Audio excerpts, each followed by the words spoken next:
Hello and welcome. Thank you for the introduction. I'm Silvia Pavoni. I'm a journalist with the Financial Times Group. And as you've heard, I did a newsletter and a platform which we are developing, which centers on sustainable finance.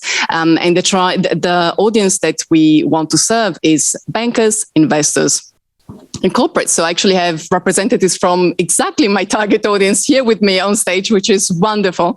And I'm very, very keen to get going with our conversation. So let me first introduce them to you.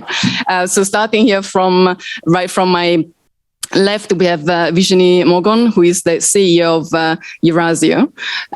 Next to Virginie, we have Natalie Palatichev, who is president and CEO of Ivanhoe Cambridge in the real estate sector. And of course, Virginie will give us the perspective of the private markets. And last but certainly not least, we have Xavier Musca, who is Deputy CEO for Crédit Agricole. Welcome all. So the task right now is to talk about investing in net zero. So there are some estimates to say that $1 trillion a year is required from now to 2050. Being channeled towards green assets. How are we doing? How are your industries doing? Can we get there? I'm going to start with you. I can see Sylvia is looking at me. Straight on the spot. Okay. Good morning, everyone, and thanks for inviting us. Great panel. We have the banks, the financer, the investor, the LPs, and the private equity. Okay, so how are we doing? I think it's, we've made great progress. I don't think it's just about investing in net zero. It's also about investing in reaching net zero, meaning it's one thing to invest in green. It's another thing to also continue to invest in the transition. I think Glasgow, from that standpoint, has been a very positive outcome, because we've been able to bring to more awareness, commitment, and mobilization way more of the private sectors. I think already the capital market was embracing that ambition and that direction to go to net zero. I'm very happy as CEO of a private equity leader, top tier in Europe, that now ESG and impact is at the very core of every private equity companies operating in Europe and in the US. So there is progress, definitely. We are talking about ESG from an investor perspective, from a financial perspective, from a business perspective. So Natalie, if you don't mind holding 1 second, I'm going to go right at the end of the panel, and so we can keep on talking about investment funding and financing. How challenging is it, Xavier, to know where to channel those funds, and also to maintain the relationship with the clients that contribute actually to climate change in a negative way, but which we can't really close the taps on? Well, that's a very relevant question. I would start answering precisely this question, trying to be slightly more global. I think that we are at the eve of some sort of industrial revolution. So we bankers have to accompany this movement, because we have a role to play, as we did in the past for all the industrial revolution which took place in our world. So, as you mentioned it, the real issue for us is not about stopping the relation with some clients and moving to other direction, but rather to accompany the whole society. And I will insist on the word, the whole society, in this movement. Why the whole society? Because indeed, you can't build a new industry without taking into account what existed in the past, without managing transition, and also without encouraging new players to develop their business. And that's what we're trying to do.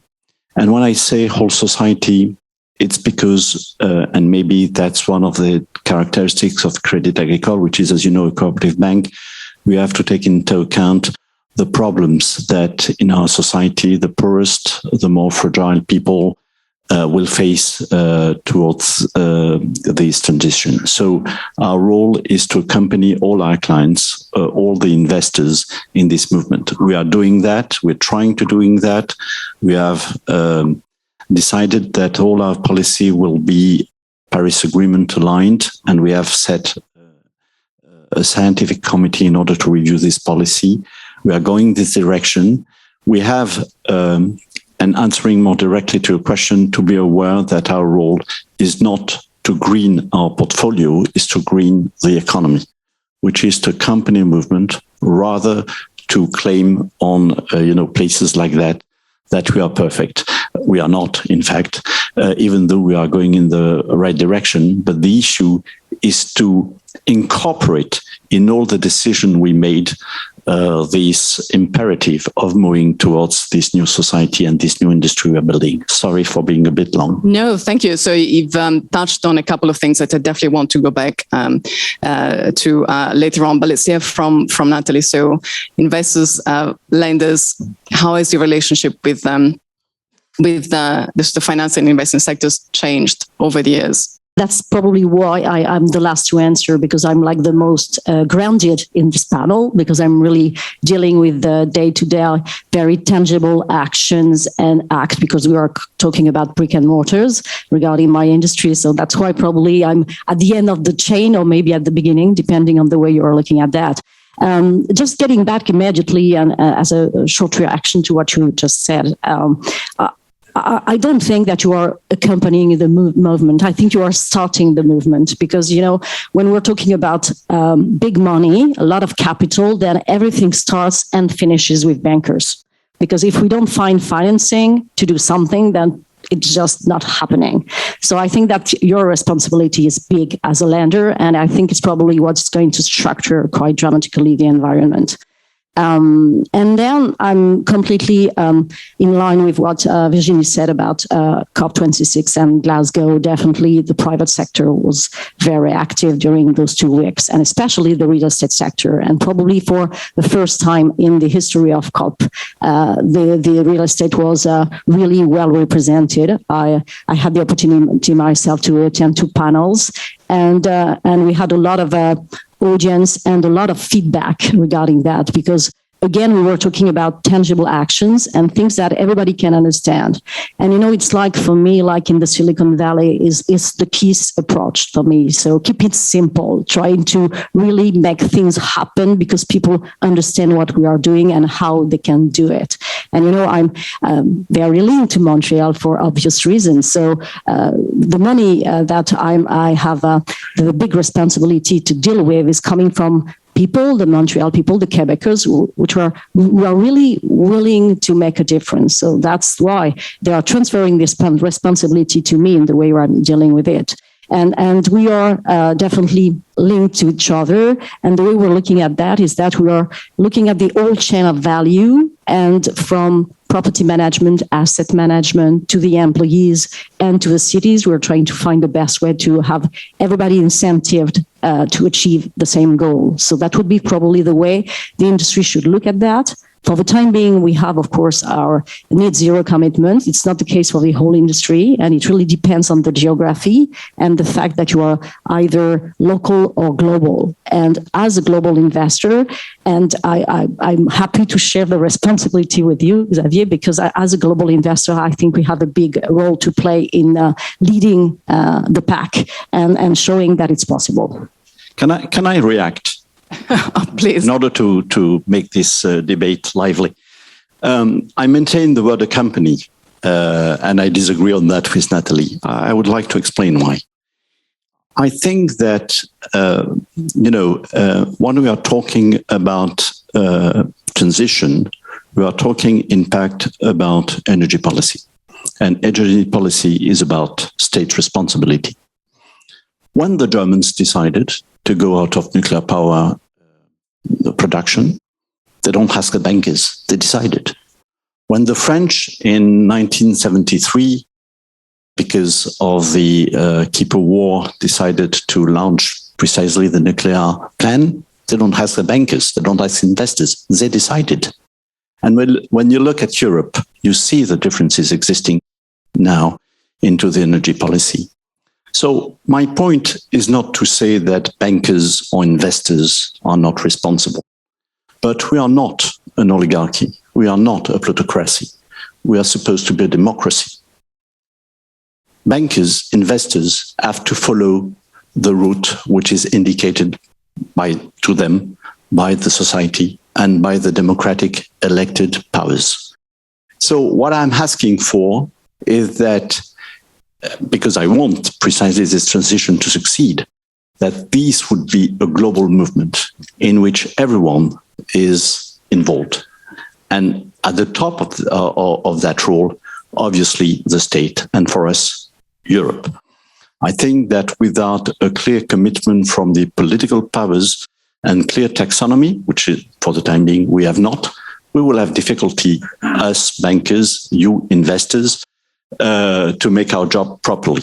So that's the only difference. On a positive note, we have to be involved in this global movement. We have a debate. Thank you, Xavier. On a positive note, I think we can be very proud as French operators that we have full support and the direction from our government. We have collectively, engaged and committed and signed some very big global initiative, which was launched by Emmanuel Macron years ago, which is the One Planet initiative, where you find the biggest asset manager in the world who have signed and committed and engaged, including Amundi and BlackRock, some of the biggest banks, including BNP, and I guess also Crédit Agricole and LPs. So basically, to Xavier's comments, there's a direction that has to be shown by our governments, by the European Commission, by the public bodies.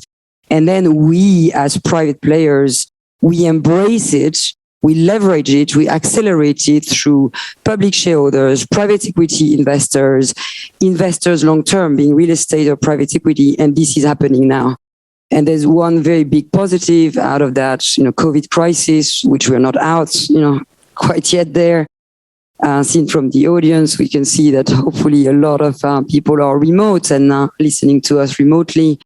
But you can see that there's always something good coming out of a crisis.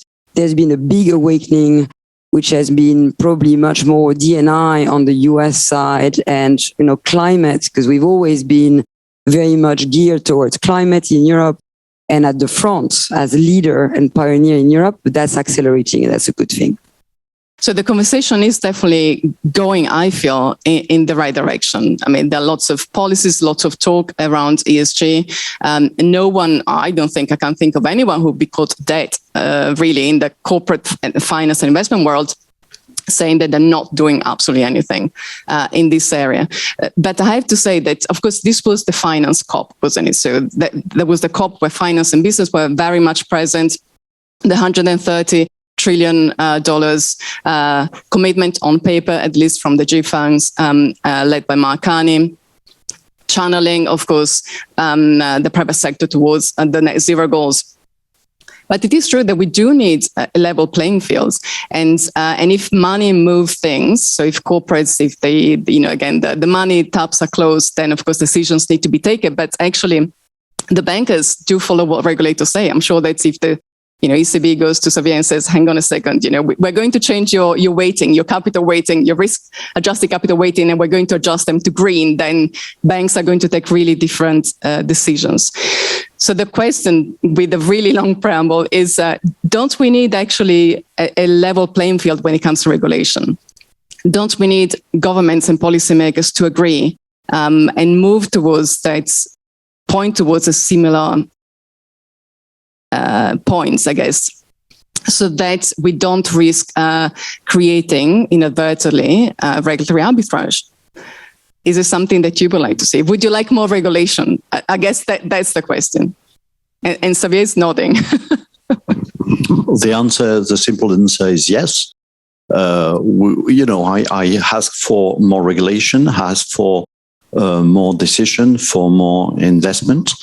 I don't want to be ambiguous on that. Crédit Agricole is very much committed to the transition. We are the first institutional investor in France on energy renewable. We have number one and number two in Europe and in the world for issuing green bonds, depending on the years, and so on and so forth. And I can give you a lot of examples of what we're doing. Today, what we lack is first projects. As an investor, because we have through our insurance company a capacity to invest massively in green assets, and we do it with NG, which is one of the partners of this forum. We are faced with the scarcity of projects. Second, we need data, because we will have to report to our regulators, supervisors, and the general public about what we're doing. And we have not yet the data available. Third, we have to have a regulation, or at least a taxonomy, which is very clear. And as you know, for the time being, at European level, there are still some uncertainties. That doesn't prevent us from engaging ourselves in a very strong manner in this transition. But indeed, we need this collective movement from corporates, governments, bankers, investors. Natalie, the question to you too, if you can, on the regulation point, and also are there enough green projects or not? Of course, we need a convergence of frames, and that's probably the first thing we all need, because we spend, for the time being, more time reporting than doing things. Because depending on the people you are talking to, the frames are different and the data are different.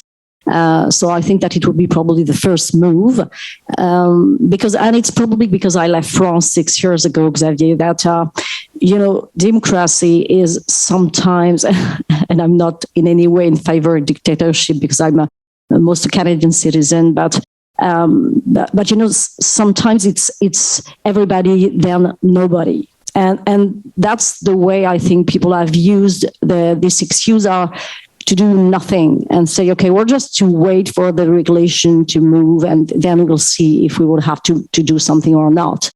The thing is that the reality is happening right now.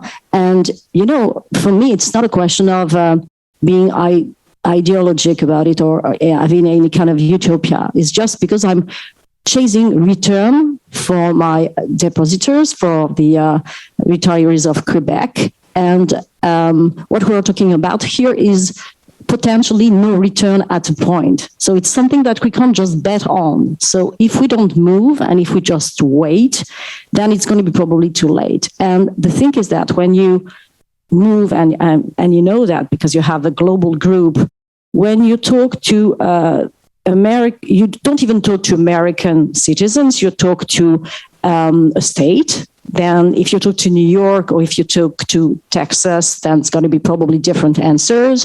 If you talk to France and then you talk to Italy, you have also different answers. So, I've thought a lot about it because at the very beginning, I would have loved to have just the same answer for all the projects that I'm dealing with around the world. The reality is that I don't have that. So if I just wait for this regulation to happen, for this convergence to be achieved, then it's going to be probably too late for my portfolio and the projects I'm going to launch. So it's for me, it is just a question. Of course, we can just still work on that and hope that it's going to happen, but it's not going to be enough. Please. Yeah, I mean, as in the private equity sector, so as professional investor in privately owned companies, and operating in Europe, we now have a framework that can help investors and operator to identify where do you stand in your own commitments. So it's part of the taxonomy. It's called Article 8 and Article 9. So if you're an investor and you're looking to put your trust and your money into making a difference, you know that whoever has a framework and conformity of its funds with Article 8 and Article 9, you're in good hands. Article 9 is really what you're absolutely looking for. It would be, called in the US impact.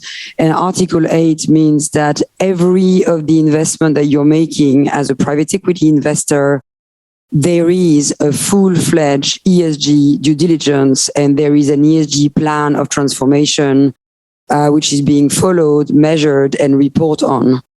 The difference is we have this in Europe. We don't have that in the US. I mean, I spend half of my time in the US, half in Europe. What we call an impact funds in the US is, not comparable. I'm not saying it's a lower value, but I'm saying it's difficult to compare what we call impact in the US and what we call Article 9 in Europe. So to your point, yes, we would like to have, worldwide investor like Natalie would like to have a global framework by which you immediately recognize and rank operators which really make a big move into those sort of commitments. So I think our concern, we were debating before that panel started, our concern, like we had across the board in many aspects of the regulation and the norms and the standard, is to come to a unique, unified, at least US and European framework of norms, which would help global investors, being either public or private investors, to make their choices. So I think that would be a wish, but we're all collectively working on trying to reach that goal, that we unify those sets of norms as fast as possible. And to Natalie's comment earlier, as CEO of one of the leading European private equity, you would be amazed by the number of Q&As, detailed, answers, reply to our investors that we make in probably 10 or 12 different standards, because we're answering to Middle East investor, Canadian, US, Asian, European. And to Natalie's comment, we're probably spending too much time on, getting the data, answering in different framework, and not acting in our portfolio companies and making the change. Okay, so we've introduced another really important subject, which is the one of disclosures and reporting frameworks. And there is some movement there too with the IFRS Foundation, who has created this initiative under which a few of the existing frameworks and bodies are converging to create this one, global, ultimately, framework. So is it one of the components that is really holding progress back? But I also would like to go back, as we talk about this, about the availability of projects. Yes. So clearly you said, Virginie, how big of an issue it is to deal with reporting fatigue, I guess, having to deal with all these kind of different disclosures and expectations when it comes to ESG definitions, but also the very definition, the taxonomy, which the EU is working on, the other jurisdictions around the world working on perhaps similar, perhaps not, taxonomies. Are you hopeful that now with, for example, the ISSB under the IFRS Foundation, things are moving in the right direction? Or are we, Natalie's perhaps doesn't look too complete? No, it's just because and we're very happy because we're going to have the IIS board in Montreal. So we're very happy to welcome them here. So I'm sure we're going to be in touch very, very soon and very often with them in the short future. But that's telling me that it's the accounting people who have been more active and dynamic than some other parts of the world. So, and I say that with a lot of respect for accountant, being in my previous life an auditor myself. But if the ISB is ready and able to do it, then we can expect that some other people are going to track the same path and put that in place, because for the time being, and it's exactly what Virginie said, you don't really have as a LP, or if you want to put money somewhere, you can't really compare the different people, because each of us we choose what we want in terms of reporting, in terms of disclosure.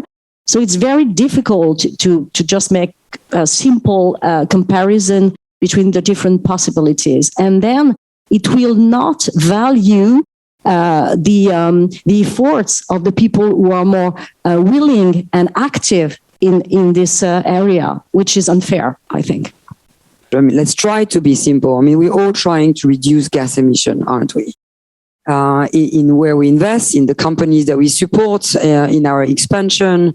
We're all announcing, pretty ambitious targets, minus 40%, minus 50%, compared to, back to 2010, 2015. So we have to compensate not only the the past growth, but hopefully the future growth. And there are a number of highly reputed organizations like Science-Based Targets. We're all pledging our trajectory with Science-Based Target. This is measured. So at the end of the day, being ISSB, being the taxonomy, being, a US framework, what we want to show to ourselves first, to our investors, to our public investors, is that we are effectively going in the direction that SBTi is confirming and measuring as third-party experts that we are reducing our gas emission in the direction of 1.5 degree, or at least well below 2 degree. Thank you. So it's good to have that trajectory, that path certified by science. Absolutely. And of course, the three of you are very much involved in that. Xavier, so is data what is holding back the creation of these projects, the availability of these projects? Or is it one of the reasons why maybe there aren't so many? And if not, what are... Well, I think, the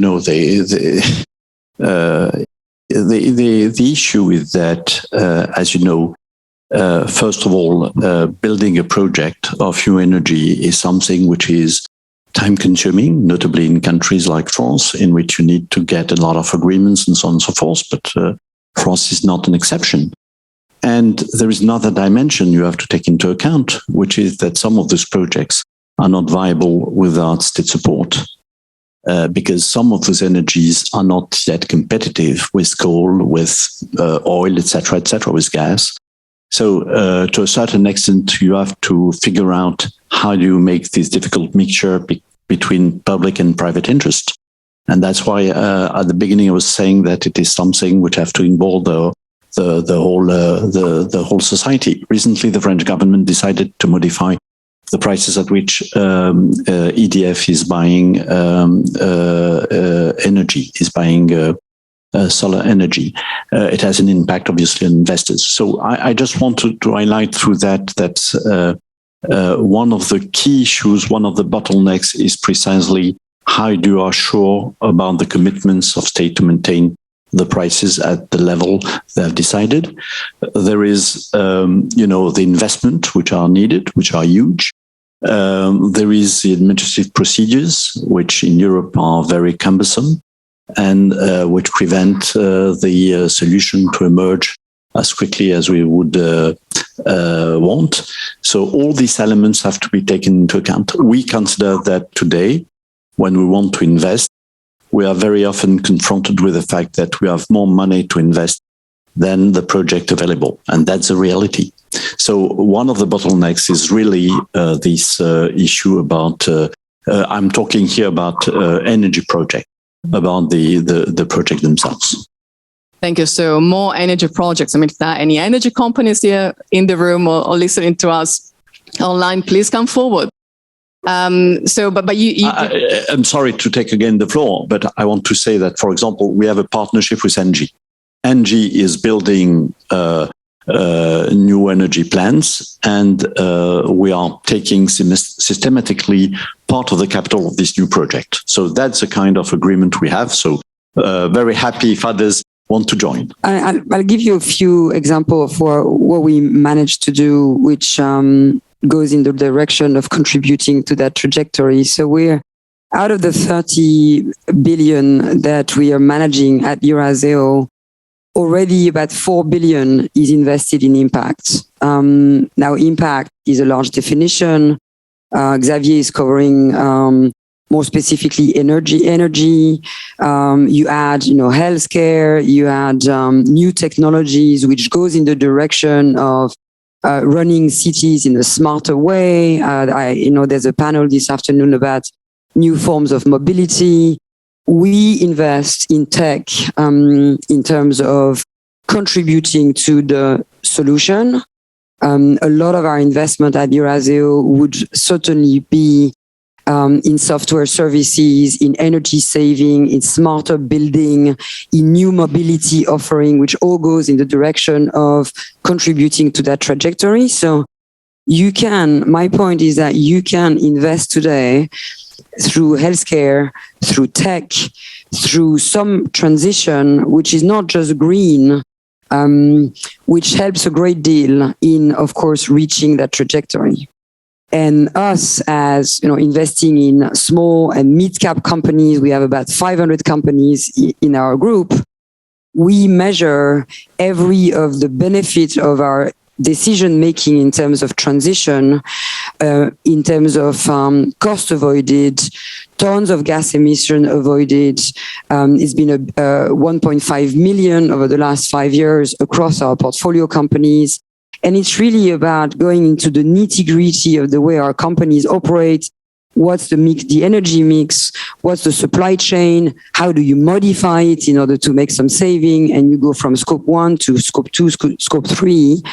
And there's ample ways of investing behind, profit-making companies and projects where you make money in financing through private equity investment, your transition.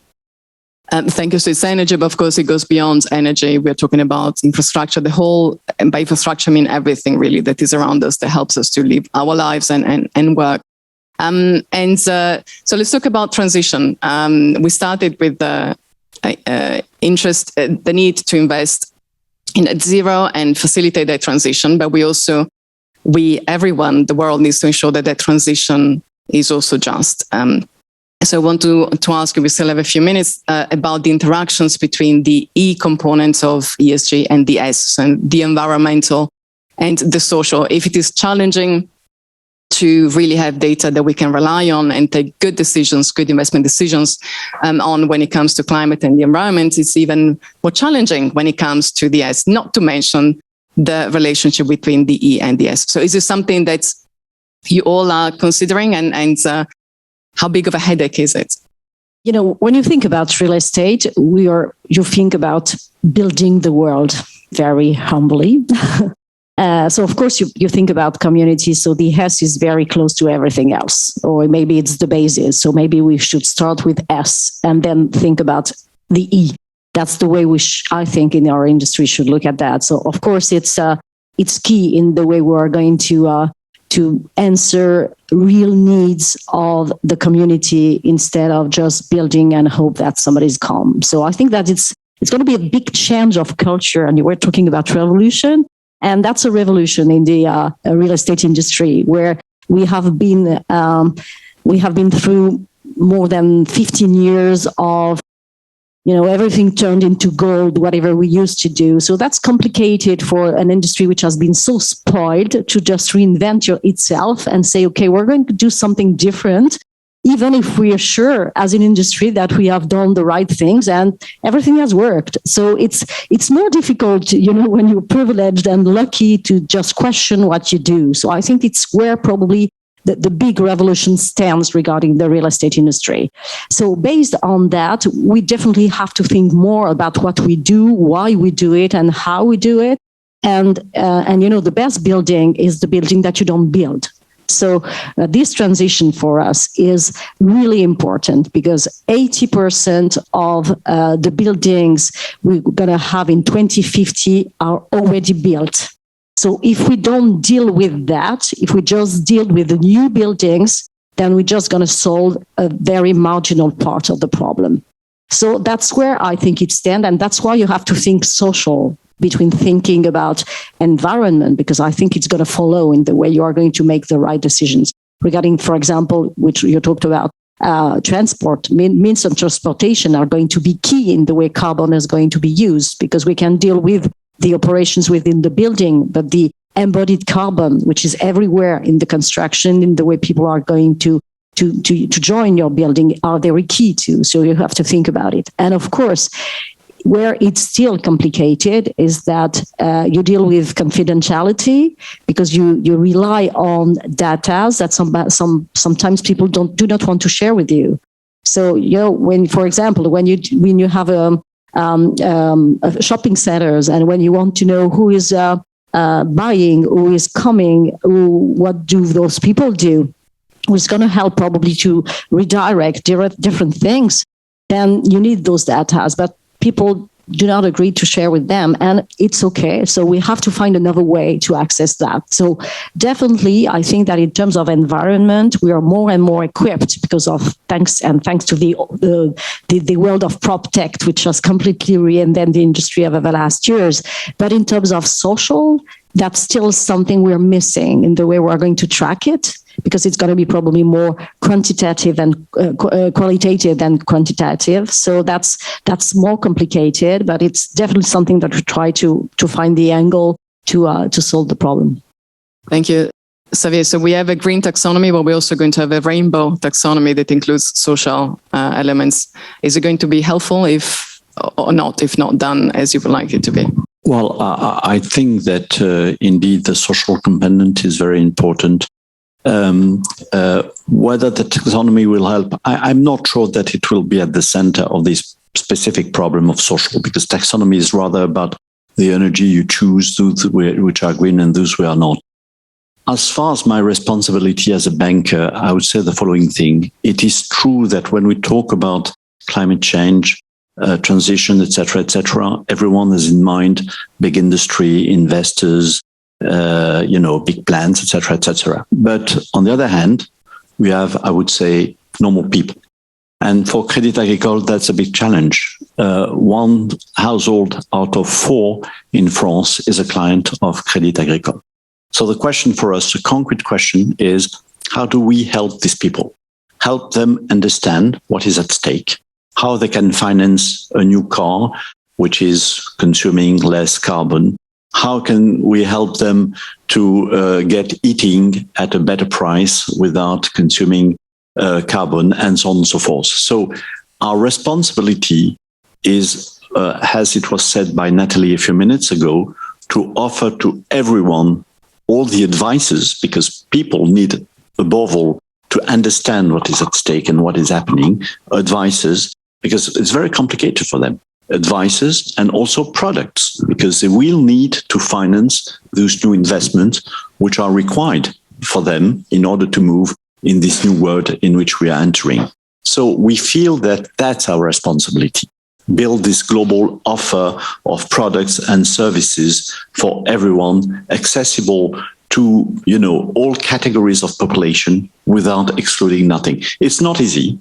But we think that's our role as a banker. With the electrical, you want to come about the electric vehicles, for example. I mean, it's a price point, right, and an incentive point. So once those are set, once there's been enough innovation and investment there, then you can help them finance. And I can testify because Crédit Agricole agreed. So you walk the talk to join the new plan that we have implemented with our lenders, with the two-way margins mechanism, which enable to pay less if we are more green, and to pay more if we don't. So, we can implement this kind of innovation. And for us, that's really the translation, the actual translation of our commitment on the both sides of the road. Thank you. Virginie. Yeah, I think a lot of incentives are now embedded in the system so that, there's a willingness to achieve, great results. So your question was, D&I or climate? Of course, both. And it comes hand in hand in many situations. So as an investor, I believe that with your strengths or with your power comes a responsibility to bring expertise, direction, a vision to the companies that you support for the long term. So if you invest in an already sort of mature company, which is lagging behind in terms of D&I and climate, by the way, that's what you bring to your portfolio companies. You bring a vision, you bring a strength, you bring an ambition, you measure, you publicize, you're being transparent on every KPI, and it goes hand in hand. Because if you're convinced, which of course I am, that with diversity, it's not just about being ethical, it's about being more professional and, providing and producing better results, it's actually quite obvious to bring that conviction to your portfolio companies, to your investment. And on a sort of new note, if you think of the startups, the amazing trend that we see in Europe, in France in particular, with all the emerging unicorns and decacorns and Scale Up Europe, which will be pushed by our government, when we take the lead in Europe in January, you do see that in the new models, D&I and climate is embedded at the very core and at the very early days of every of the new models. And that's an enormous hope of being able to achieve directionally that trajectory and to achieve D&I at the same time. Thank you. And this reminds me of a report by the EBS, the Bank for International Settlements. And I hope I'm not going to misquote the report, but I think it found that an increase of 1% in the number of women within the senior management group led to a reduction of 0.5% of CO2 emissions. So they found that correlation between again, diversity within senior management and a reduction in CO2 emissions. And again, I hope I'm not misquoting the report. Please do and check it. It's a November report by the BIS, but it's definitely something interesting to look into. We have 2 minutes. And so in these 2 minutes left, which are left, we've talked about all the challenges that everyone, all of you in the room, all of you watching us remotely are facing when it comes to choosing where to invest, taking the decision to invest in net zero, taking a good decision that leads to good outcome. And so there are lots of challenges, lots of difficulties, but I would like to wrap up the panel by asking you what makes you feel hopeful that things are moving in the right direction, that we're making progress, and that we're making progress hopefully at a faster speed. Shall I start from Xavier? Well, basically 2 things. The first one is that when you remember what was the situation 20 years ago, the climate transition was an issue for NGOs and scientists. Today, it's everywhere, in every newspaper, in every political debate. So that's the one key factor. The second factor is the enthusiasm of our collaborators when they know that our bank is committed towards this objective, and they are very positive about it. So that's the things which make me very optimistic about what will happen in the next years. Thank you, Natalie. 8 people out of 10 that we are hiring today come to IEFA Cambridge because of our commitments towards ESG. So that's definitely in line with what you said. So that makes me very hopeful.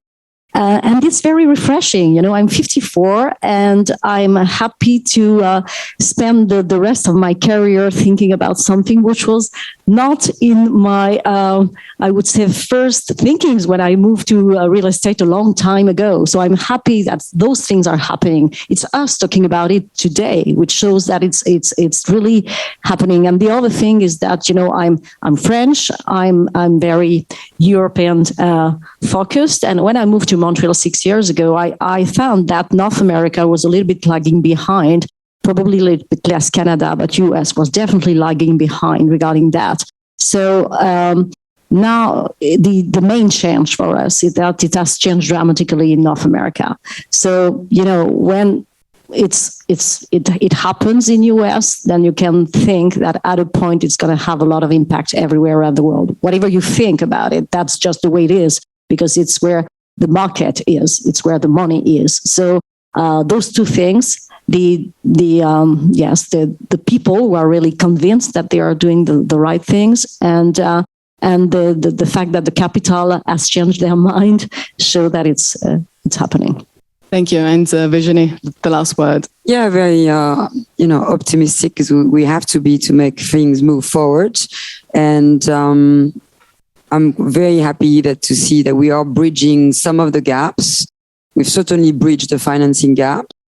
We are bridging some of the technological gaps to reach that goal.